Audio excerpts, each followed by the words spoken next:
ಬೆಳಗಾವಿ ಗಡಿಯ ಚೋರ್ಲಾ ಘಾಟ್ನಲ್ಲಿ 400 ಕೋಟಿ ರೂಪಾಯಿ ದರೋಡೆ ಪ್ರಕರಣಕ್ಕೆ ಮತ್ತೊಂದು ಟ್ವಿಸ್ಟ್ ಸಿಕ್ಕಿದೆ.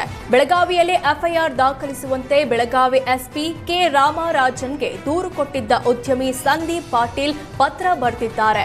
ಮಹಾರಾಷ್ಟ್ರ ಎಸ್ಐಟಿ ಪೊಲೀಸರಿಂದ ಪಾರದರ್ಶಕ ತನಿಖೆ ಆಗ್ತಾ ಇಲ್ಲ ಅಂತ ಪತ್ರದಲ್ಲಿ ಉಲ್ಲೇಖಿಸಲಾಗಿದೆ. ಅಲ್ಲದೆ ಕೆಲವೊಂದಿಷ್ಟು ಆಡಿಯೋ ದಾಖಲೆಗಳು ಇವೆ.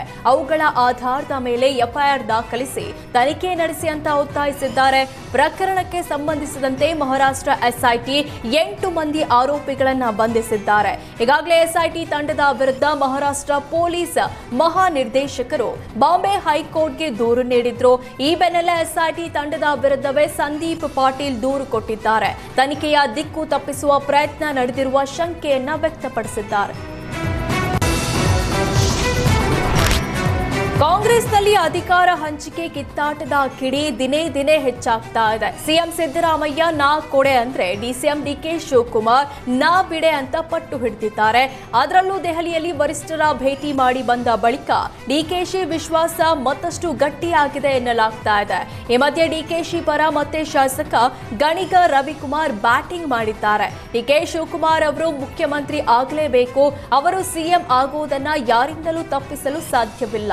ಡಿಕೆಶಿ ರಾಜಕಾರಣವನ್ನ ಅರೆದು ಕುಡಿದಿದ್ದಾರೆ. ಯಾವಾಗ ಯಾವ ಪ್ಲಾನ್ ಮಾಡಿದ್ರೆ ಗೇಮ್ ಗೆಲ್ಲಬಹುದು ಅಂತ ಗೊತ್ತಿದೆ. ಗೆಲ್ಲುವ ಬುದ್ಧಿವಂತಿಕೆ ಇರೋದಕ್ಕೆ ಸೈಲೆಂಟ್ ಆಗಿ ಕಾಯಿನ್ ಮೂವ್ ಮಾಡ್ತಿದ್ದಾರೆ ಅಂತ ಡಿಕೆ ಪರ ಬ್ಯಾಟ್ ಬೀಸಿದ್ರು. ಹಾಸನ ಜಿಲ್ಲೆಯ ಬೇಲೂರಿನ ಪ್ರಿಯಾಂಕಾ ಮಿಸ್ಸಿಂಗ್ ಕಹಾನಿ ರೋಚಕ ತಿರುವು ಪಡೆದುಕೊಂಡಿದೆ. ಆತ್ಮಹತ್ಯೆ ಅಂತ ಬಿಂಬಿಸಿ ಪ್ರಿಯಕರ ಡೇವಿಡ್ ಮನೆಯಲ್ಲಿ ಪ್ರಿಯಾಂಕಾ ಪತ್ತೆಯಾಗಿದ್ದಾಳೆ. ಕೆರೆ ಬಳಿ ಬಟ್ಟೆ, ಬ್ಯಾಗ್, ಚಪ್ಪಲಿ ಪತ್ತೆಯಾಗಿತ್ತು. 30 ಲಕ್ಷ ಮೌಲ್ಯದ ಒಡವೆ ಹಾಕಿ ನಾಪತ್ತೆ ಆಗಿದ್ರಿಂದ ಯಾರೋ ಆಕೆಯನ್ನ ಒಡವೆಗಾಗಿ ಕೊಲೆ ಮಾಡಿದ್ದಾರೆಂಬ ಶಂಕೆ ವ್ಯಕ್ತವಾಗಿತ್ತು. ಇದೀಗ ಪೊಲೀಸರ ಕಾರ್ಯಾಚರಣೆ ವೇಳೆ ನೌಟಂಕಿ ಪ್ರಿಯಾಂಕಾಳ ಅನೈತಿಕ ಸಂಬಂಧದ ಅಸಲಿ ಕಹಾನಿ ರಿವೀಲ್ ಆಗಿದೆ. ಉತ್ತರ ಪ್ರದೇಶ ಮೂಲದ ಡೇವಿಡ್ ಕುಣಿಗಲ್ ಪಟ್ಟಣದಲ್ಲಿರುವ ಫ್ಯಾಕ್ಟರಿ ಒಂದರಲ್ಲಿ ಮ್ಯಾನೇಜರ್ ಆಗಿ ಕೆಲಸ ಮಾಡಿಕೊಂಡಿದ್ದ. ಡೇವಿಡ್ ಜೊತೆಗೆ ಪ್ರಿಯಾಂಕಾ ಮತ್ತು ರುದ್ರೇಶ್ ಕೆಲಸ ಮಾಡಿಕೊಂಡಿದ್ರು. ಈ ವೇಳೆ ಡೇವಿಡ್ ಮತ್ತು ಪ್ರಿಯಾಂಕಾ ಪರಿಚಯ ಅಕ್ರಮ ಸಂಬಂಧಕ್ಕೆ ಬದಲಾಗಿತ್ತು. ಸದ್ಯ ಪೊಲೀಸರು ಪ್ರಿಯಾಂಕಾ ಮತ್ತು ಡೇವಿಡ್ ನನ್ನ ಬಂಧಿಸಿದ್ದಾರೆ. ಹಾಸನ ಗ್ರಾಮಾಂತರ ಪೊಲೀಸ್ ಠಾಣೆಗೆ ಪ್ರಿಯಕರ ಡೇವಿಡ್ ನನ್ನ ಕರೆತಂದು ಸ್ಥಳ ಮಹಜರು ನಡೆಸಲಾಯಿತು. ಕಾಲ್ ಡೀಟೇಲ್ಸ್ ಮತ್ತೆ ಸಿಸಿಟಿವಿ ನೋಡುವಾಗ ನಮಗೆ ಕೆಲವು ಕ್ಲೂಸ್ ಸಿಕ್ಕಿತ್ತು. ಆ ಕ್ಲೂಸ್ ಮೇಲೆ ವರ್ಕೌಟ್ ಮಾಡಿಕೊಂಡು ನಾವು ಕುಣಿಗಲ್ಗೆ ಒಂದು ಟೀಮ್ ಕಳಿಸಿದ್ದೀವಿ.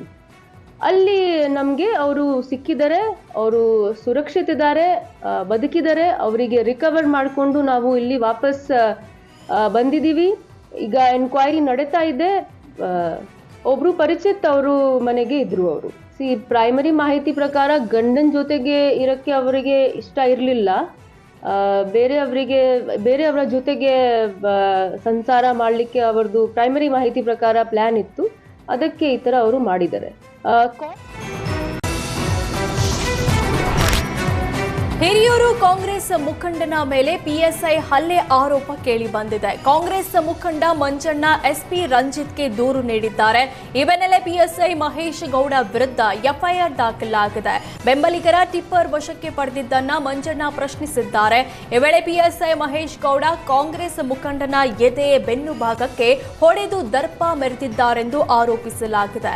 ಕುಡಿದ ಅಮಲಿನಲ್ಲಿ ಪಿಎಸ್ಐ ಹಲ್ಲೆ ನಡೆಸಿದ್ದಾಗಿ ಆರೋಪಿಸಿದ್ದು ಮಂಜಣ್ಣಗೆ ಖಾಸಗಿ ಆಸ್ಪತ್ರೆಯಲ್ಲಿ ಚಿಕಿತ್ಸೆ ನೀಡಲಾಗ್ತಾ ಇದೆ.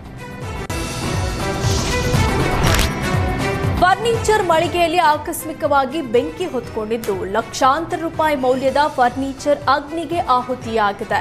ಬೆಂಗಳೂರಿನ ಮೂಡಲಪಾಳ್ಯ ಕೆನರಾ ಬ್ಯಾಂಕ್ ಕಾಲೋನಿಯಲ್ಲಿ ಈ ಘಟನೆ ನಡೆದಿದೆ. ಮುರಳಿ ಅನ್ನೋರಿಗೆ ಸೇರಿದ ಫರ್ನಿಚರ್ ಮಳಿಗೆಯಲ್ಲಿ ಅವಘಡ ಸಂಭವಿಸಿದೆ. ಅದೃಷ್ಟವಶಾತ್ ಯಾವುದೇ ಪ್ರಾಣಾಪಾಯ ಸಂಭವಿಸಿಲ್ಲ.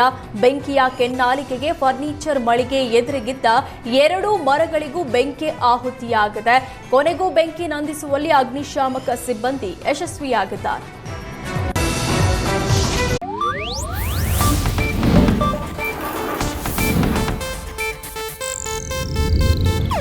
ಇದು ಏಷ್ಯಾನೆಟ್ ನ್ಯೂಸ್ ನೆಟ್ವರ್ಕ್ ಪ್ರಸ್ತುತಿ.